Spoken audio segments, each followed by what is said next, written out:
The Raven by Edgar Allan Poe.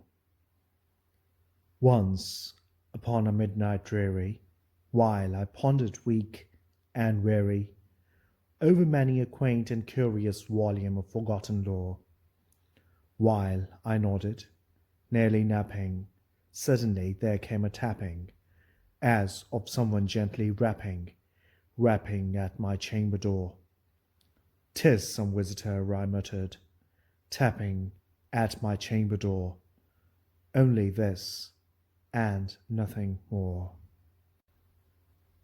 Distinctly I remember it was in the bleak December, and each separate dying ember wrought its ghost upon the floor. Eagerly I wished the morrow, vainly I had sought to borrow from my books surcease of sorrow for the lost Leonore, for the rare and radiant maiden whom the angels name Leonore, nameless here forevermore.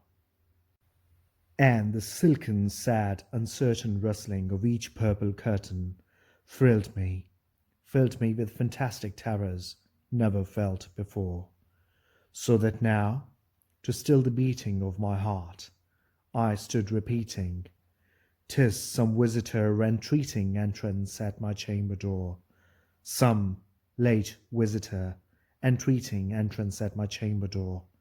This it is, and nothing more." Presently my soul grew stronger, hesitating then no longer. "Sir," said I, or "Madam, truly your forgiveness I implore. But the fact is I was napping, and so gently you came rapping, and so faintly you came tapping at my chamber door, that I scarce was sure I heard you. Here I opened wide the door. Darkness there, and nothing more. Deep into that darkness peering, long I stood there, wondering, fearing, doubting, dreaming dreams no mortal ever dared to dream before. But the silence was unbroken, and the stillness gave no token, and the only word there spoken was the whispered word, "Leonore."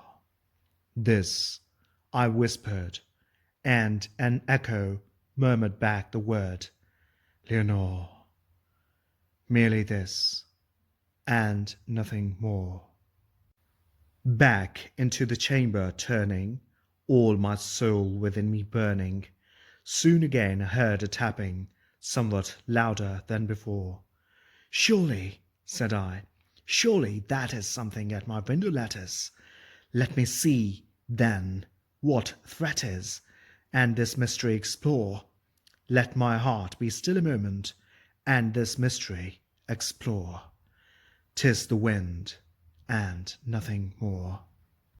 Open here I flung the shutter, when, with many a flirt and flutter, in there stepped a stately raven of the saintly days of yore.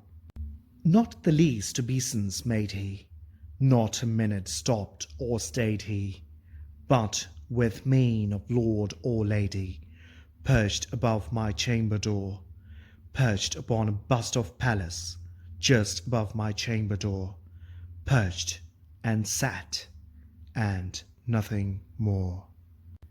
Then this ebony bird beguiling my sad fancy into smiling, by the grave and stern decorum of the countenance it wore. "Though thy crest be shorn and shaven, thou," I said, "art, sure, no craven, ghastly, grim, and ancient raven, wandering from the nightly shore. Tell me what thy lordly name is, on the night's Plutonian shore." Quoth the raven, "Nevermore." Much I marvelled this ungainly fowl to hear discourse so plainly, though its answer little meaning, little relevancy bore, for we cannot help agreeing that no living human being ever yet was blessed with seeing bird above his chamber door, bird or beast upon the sculptured bust above his chamber door, with such name as Nevermore. But the raven, sitting lonely on the placid bust, spoke only that one word, as if his soul in that one word he did outpour. Nothing further than he uttered, not a feather than he fluttered, till I scarcely more than muttered, "Other friends have flown before. On the morrow he will leave me, as my hopes have flown before." Then the bird said, "Never more." Startled at the stillness broken by reply so aptly spoken, "Doubtless," said I, "what it utters is its only stock and store, caught from some unhappy master, whom unmerciful disaster followed fast and followed faster, till his songs one burden bore, till the dirges of his hope that melancholy burden bore, of never, never more." But the raven still beguiling all my fancy into smiling, straight I wheeled a cushioned seat in front of bird and bust and door.